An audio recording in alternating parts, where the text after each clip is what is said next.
À trop rêver, on finit par se perdre.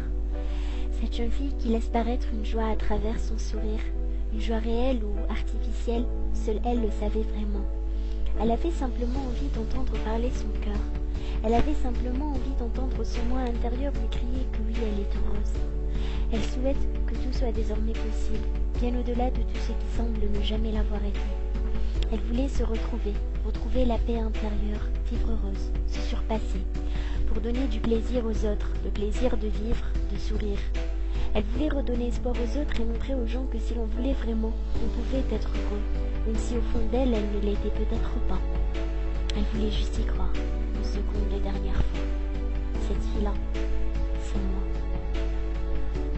Ce soir, je me rends à l'évidence, laissant place à une réalité que je peinais encore à admettre, mais ça, c'était avant.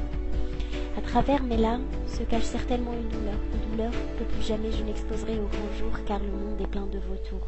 Même si parfois je vais ressentir cette désagréable sensation de vide, vous savez, celui qu'on ne peut pas combler, car on se sent seul, ce vide qui vous crie d'avoir trop donné et n'avoir rien reçu. Bien sûr, tout ça ne dure qu'un temps et je n'échapperai pas à la règle. À ce moment, vous allez ressentir que votre joie est comme une vulgaire pile de linge sale que l'on jette dans un coin. Mais nous revenons toujours au fait que le linge sale se lave toujours, telle une joie fanée. Elle fleurira bien un jour ou l'autre, il est seulement question de patience et d'espoir. Je me battrai jusqu'au bout pour faire de ma vie un rêve.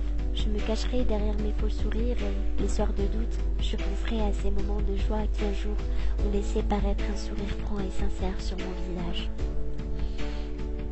Nous avions parcouru près d'1 millier de kilomètres sur les chemins de la douleur. Nous avons aussi parfois marché sur des chemins pleins de bonheur, de jolis sourires sans fin, des chemins d'espoir, de rire, mais aussi de larmes. Et nous étions deux et, à ce moment-là, l'union faisait la force.